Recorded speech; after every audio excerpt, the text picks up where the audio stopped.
Aleluia, bem-vindo ao Café com a P de hoje, da nova temporada Abra Sua Bíblia, uma linha temporal do propósito eterno. E nós estamos passando aqui por cada livro da Bíblia, mostrando que o plano de Deus, o propósito eterno de Deus, se resume numa simples coisa. Deus tinha só um filho, mas ele desejava ter uma família de filhos semelhantes a Jesus. Por isso ele nos uniu a ele, unindo assim a nossa vida ao propósito dele, unindo-nos ao seu nome, à sua herança, à sua história e tudo que ele tem preparado para nós. E você descobre conscientemente, poderosamente, como exercer essa vida através do ministério sacerdotal que nós temos ensinado aqui, falado aqui, que é o ministério comum de todos os santos, baseados em Efésios 4:10 em diante. Fala que Deus tem restaurado, levantado, dado ao povo os 5 ministérios, os apóstolos, os profetas, os evangelistas, pastores e mestres, para auxiliarem o corpo na edificação do corpo do Messias, edificar, para a igreja edificar-se a si mesma. E é desse ministério que a gente está falando. De modo que, se você não entende profundamente sobre o ministério sacerdotal, você precisa conhecer isso, se aprofundar nisso, porque isso é tão básico, é tão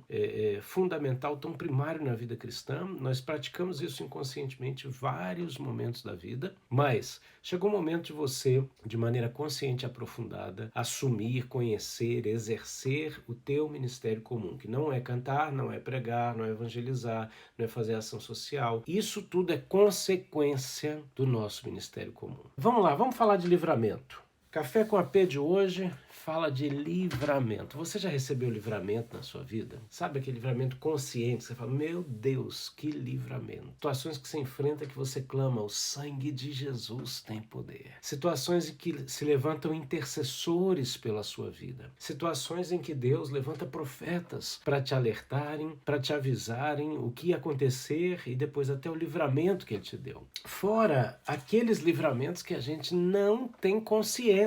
Aquelas coisas que a gente talvez só saiba quando chegar no céu. E o Senhor mostrar, deixa eu te mostrar alguma coisa aqui da sua vida. Então tem aqueles livramentos que a gente nunca sabe na nossa vida. Mas na live de hoje eu quero te falar sobre o livro de Esther, sobre o propósito eterno manifesto através do livro de Esther. E esse propósito que nos une a Deus, nos tornando família de Deus, nos tornando semelhantes a Jesus, idênticos a Jesus, se manifesta na história de Esther, que é uma história que fala da escolha de Deus para eleger, colocar uma pessoa naqueles dias difíceis com um propósito de livrar outras vidas. Então, abra a sua Bíblia em Esther, capítulo 4, verso 13 e 14. Enquanto você abre a sua Bíblia, diga glória ao Pai, glória ao Filho e glória ao Espírito Santo de Deus. O texto diz assim: imediatamente Mardoqueu, primo de Esther, mandou adverti-la, dizendo: não imagines que somente por estares vivendo no palácio do rei, serás a única a escapar da matança dos judeus. Portanto, se calares nesse momento crucial, certamente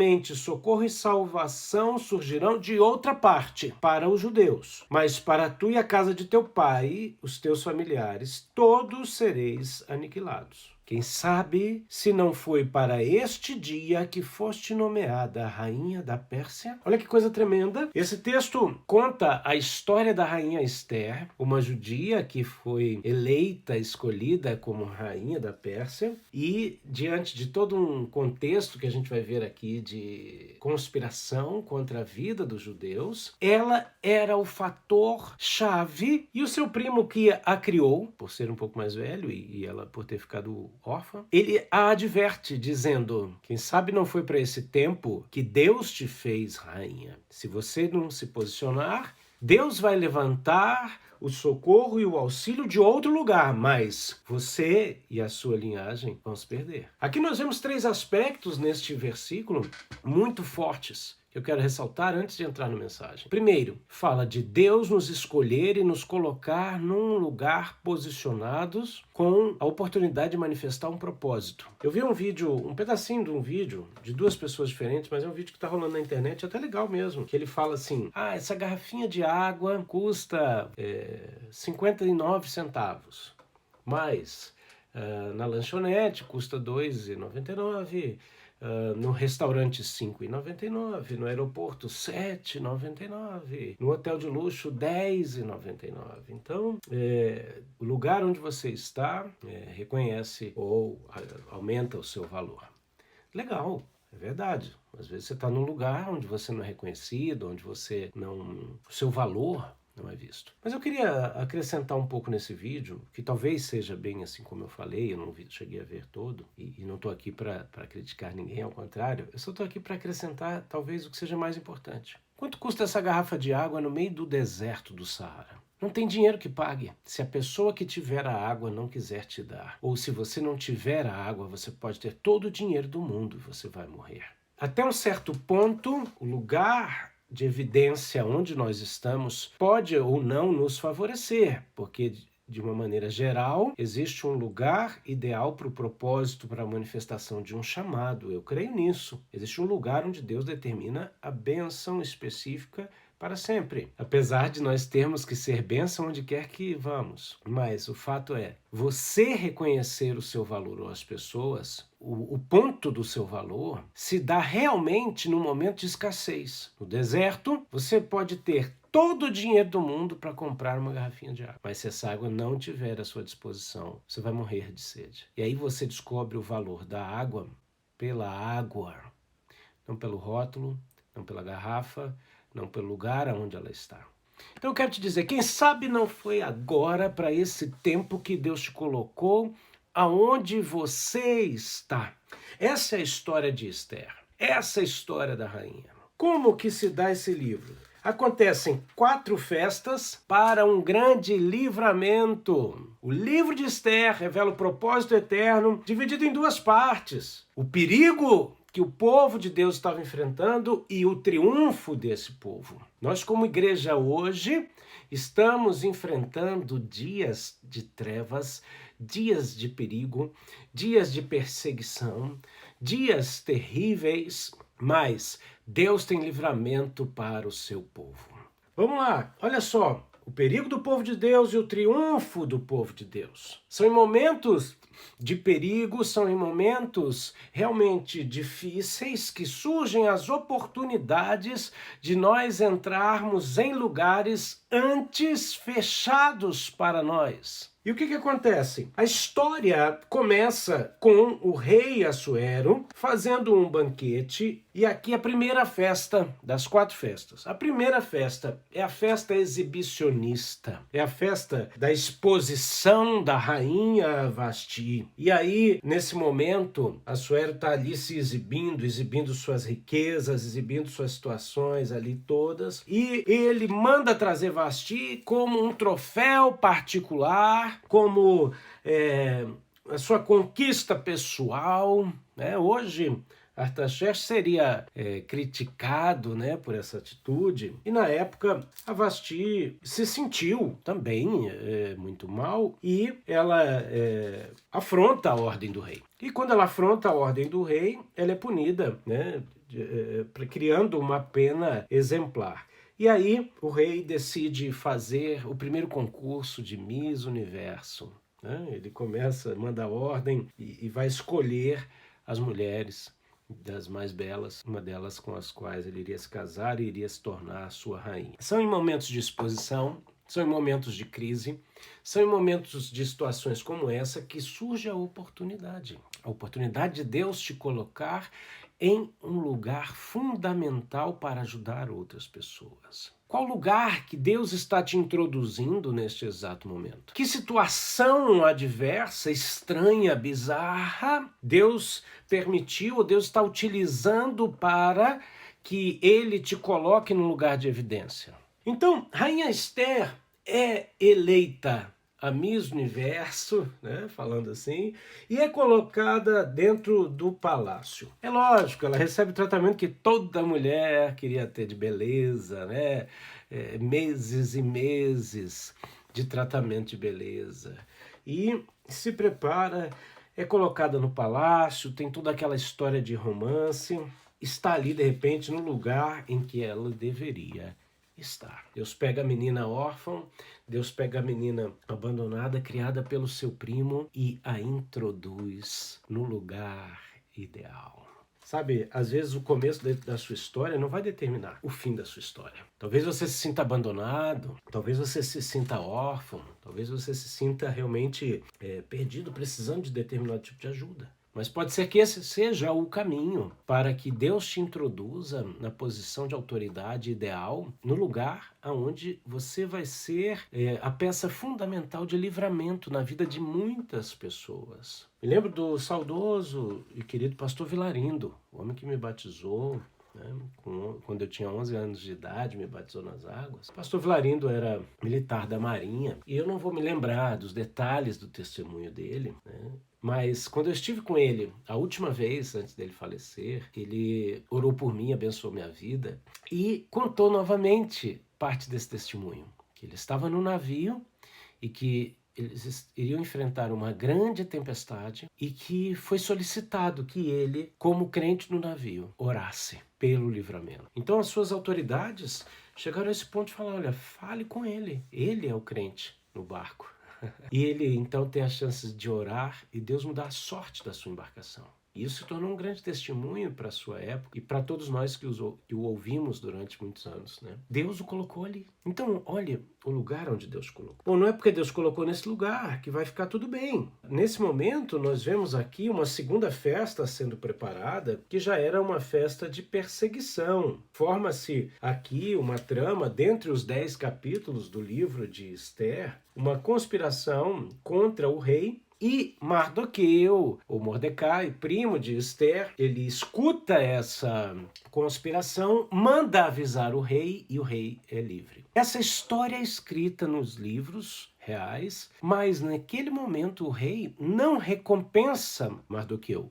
E eu quero ressaltar aqui outra coisa, talvez você tenha sido um instrumento de livramento para a vida de alguém muito importante e você não tenha sido reconhecido naquele momento. E isso muitas vezes é duro, porque mesmo que você não tenha feito isso em busca de uma recompensa, muitas vezes aquela pessoa poderia ter feito algo que facilitaria a sua vida ou que te promoveria a situações desejadas.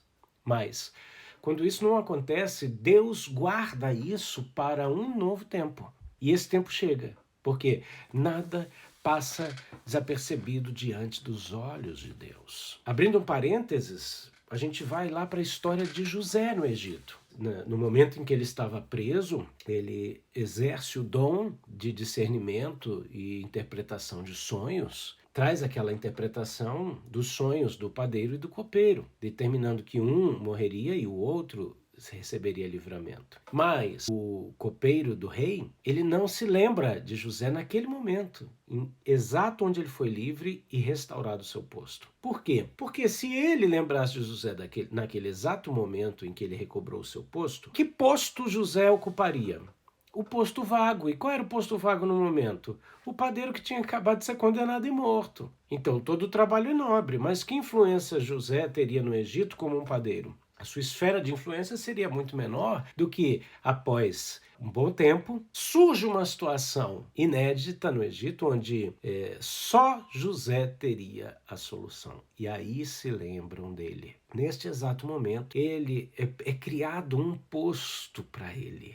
Ele é colocado numa posição tal que só ele poderia exercê-la. Voltando para a história de Esther, nós vemos isso. Nós vemos a rainha Vasti ofendida por uma situação cabível de ofensa, mas que se levanta contra um sistema e uma autoridade na época, perde o seu posto, ali recebe um certo tipo de condenação em que ela perde a sua influência, seu contato com o rei. Vale lembrar que as pessoas só poderiam entrar na presença do rei convidadas, ou se entrassem sem convite, corriam risco de morte. E por causa disso, surge a vaga para a futura rainha. E aí Esther preenche esse lugar. Mardoqueu, no meio desse processo, descobre esse levante contra o rei, traz o livramento para o rei, mas não é lembrado. Mas não se esqueça, chega o momento em que a pessoa que deveria lembrar de você tem insônia. Não tenha dúvida. Andekev Yoshai, Namahasu Dekep. Eu sou aquele que desperta pessoas do sono da negligência para te honrarem por aquilo que eu mandei e permiti que você fizesse. Tekivo Hasi. tekeromokon, para que o meu nome fosse exaltado e jamais fosse esquecido, tekevoshai, para que a minha glória seja reconhecida entre os homens. Aleluia. Orabalabasudekam. Eu sou aquele que vive e reina para sempre. Não duvide. A hora de Deus te exaltar chega, e aquela pessoa que Deus vai usar para te exaltar não vai dormir, vai entrar na insônia. Foi a história do rei, ele teve uma insônia, mandou alguém, vem aqui, pega lá o livro das crônicas, lá, lê aqui para mim, me conta uma história, né? E de repente alguém conta a história de Mardoqueu, delatando conspiradores e livrando o rei. E aí ele fala, mas o que fizeram com esse homem? Nós honramos esse homem? Não. E aí chega esse momento. Mas existia um vilão nessa história, que é Amã. Amã já alimentava o seu ódio contra os judeus e cada vez mais ele vem como essa figura realmente hollywoodiana, esse vilão hollywoodiano, né? E começa a perseguir e tramar contra os judeus. No meio da nossa trajetória, o diabo vai levantar as situações e as pessoas para perseguirem. E, dentro de um contexto histórico global, sabe o que está acontecendo? Nós estamos vivendo os dias de Apocalipse. Nós estamos vivendo os últimos dias da noiva de Cristo na face da terra. Se você não quer acreditar, com todo amor e carinho, o problema é todo seu. Por quê? A Bíblia é a palavra de Deus e não pode mentir. Existem coisas que aconteceram em vários ciclos da história ao longo do tempo. Nós estamos vendo aqui essa linha temporal do propósito eterno passando dentro do tempo. Mas tudo isso faz parte de um grande ciclo que está chegando ao fim. Então, para de ficar na posição que Esther se viu. Por quê? Quando Mardoqueu viu que a trama toda estava preparada para ele e que foi feita uma festa e que começa uma perseguição, né, formada por Amã, o que acontece? Ele manda um recado para a pessoa que poderia fazer algo. A Bíblia fala que se você pode fazer algo e não faz, você comete pecado de omissão. Eu quero lembrar você, quantas vezes Deus pôs no teu coração para fazer algo, liberar uma palavra, semear na vida de alguém, ir para algum lugar, fazer alguma coisa, e você não fez.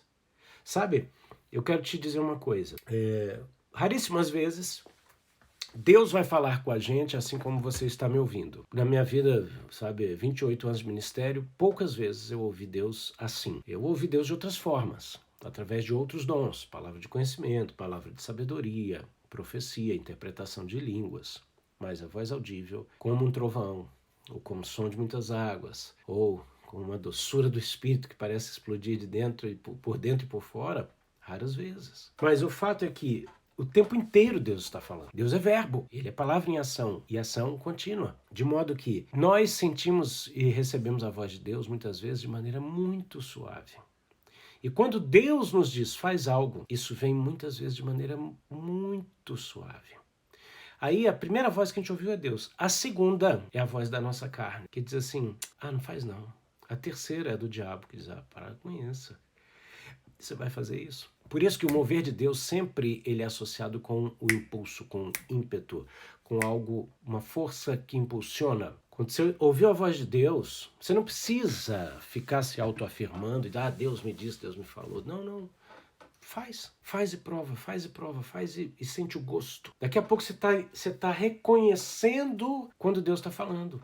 Esther chegou na condição onde ela estava e se acomodou. A tendência do ser humano é se acomodar diante do conforto e diante do medo. Quais os medos que te envolvem nesse momento que te imobilizaram? Mardoqueu mandar um recado para Esther e dizer assim, intervenha junto ao rei, significava a morte de Esther. Por quê? Porque o rei não tinha muito tempo que não chamava ela e não tinha previsão de chamá-la. Isso significa o seguinte, que ela teria que entrar na presença do rei correndo o risco de morte. E aqui fica denunciado o comodismo de Esther, o medo de Esther, os desafios de Esther. E aí o seu tio, o seu primo, tem que lembrá-la, dizendo o texto do capítulo 4, do verso 13 em diante, que diz o seguinte: você não imagina que só porque você está vivendo no palácio você vai ter livramento. Gente, parece até que Esther era brasileira, né? Nós brasileiros somos assim, né? A gente é muito acomodado. Até a casa do vizinho tá pegando fogo, a gente tá, daqui a pouco eu vou, não é na minha casa. Muitos brasileiros somos assim.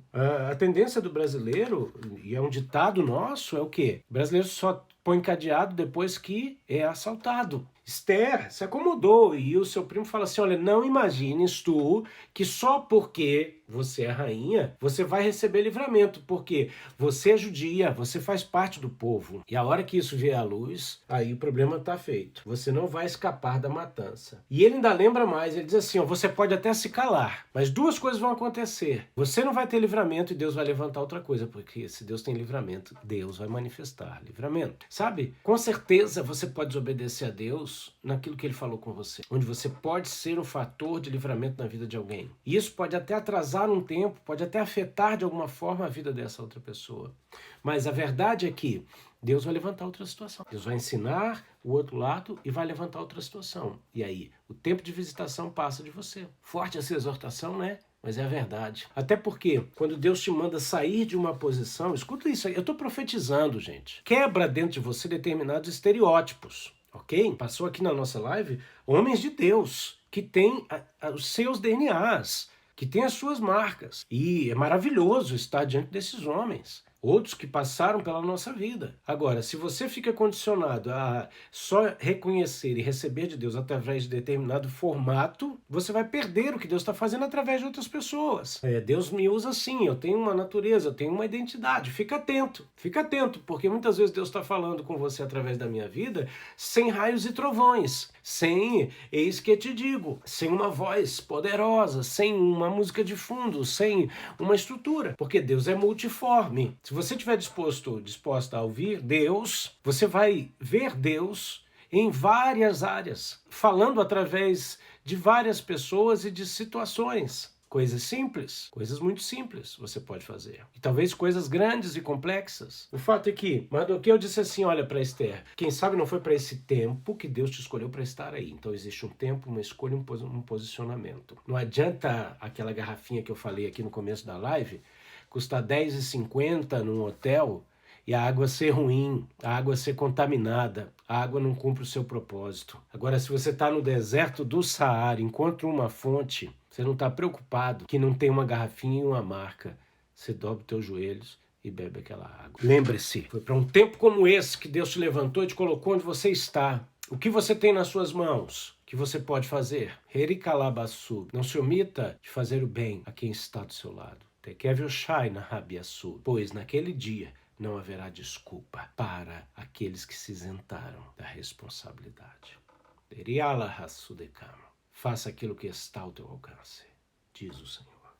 Aleluia. Ele ainda diz mais, o livramento vem. Agora, para você não, passa o tempo da visitação. E aí, ela, diante da exortação, volta à posição ideal que Deus preparou para ela. Toda exortação te coloca de volta na posição original antes do desvio. E aí revela o propósito pelo qual Deus te colocou em determinada condição, lugar e esfera de influência. Nesse exato momento, a fala dela muda. Se você não se permite ser exortado, se você não se permite ser confrontado, você está dizendo para si mesmo, eu não aceito voltar para o lugar original, eu quero continuar no meu desvio. Nós vemos aqui que Esther vai e muda o seu diálogo. Ela já se posicionou, ela diz, vai, ajunta a todos os judeus que se acharem na capital, Suzã, e jejuai por mim, e não comais, nem bebais por 3 dias, nem de noite, nem de dia. Eu e as minhas servas também jejuaremos. Depois irei ter com o rei. Ainda que esse seja um gesto considerado rebelde e contra a lei, se perecer por isso, pereci. Acorda. Ela disse, tá bom, eu me arrependo, eu volto. Orem por mim, prepara o ambiente espiritual que eu vou preparar.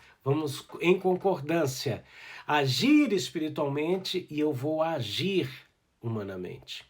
Mesmo que isso, diante dos homens, pareça contra a lei. E se eu morrer por isso, eu morrerei. Eu não estou aqui incentivando ninguém a se rebelar contra autoridades, mas eu estou aqui para te dizer uma coisa. Perceba o momento ideal de você ir diante das autoridades, mesmo que isso pareça errado, para dizer o que é certo. Vamos continuar. Ela faz isso, e aí ela prepara, queridos. Ela prepara a terceira festa, a festa de Esther. Nessa festa, nós vemos, resumidamente, a vitória de Mordecai e a humilhação do soberbo Amã. É isso que Deus faz. Deus vira o tabuleiro, Deus vira a mesa, Deus acaba com o estratagema de Satanás. E aí aquilo que ele preparou contra você se volta contra ele. É o que a Bíblia fala, que por um caminho ele vem contra nós, mas por 7 fugirá dele. Se você entender o caminho que Esther trilhou, esse caminho vai manifestar o propósito eterno de Deus. Uma pessoa disposta a dar a vida,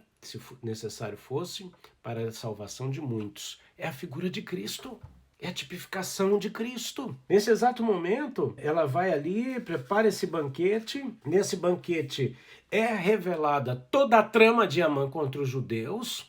A coisa ainda fica pior, porque Amã ainda vai numa situação tentar implorar perdão, e o rei olha aquilo e acha que ele está abusando de Esther. E aí a morte dele seria certa. Deus vai pisar na cabeça da serpente, daquilo que se levanta contra nós. Agora foi para esse tempo que Deus nos levantou, para que nós manifestemos o propósito eterno, no exato momento em que nós estamos vivendo.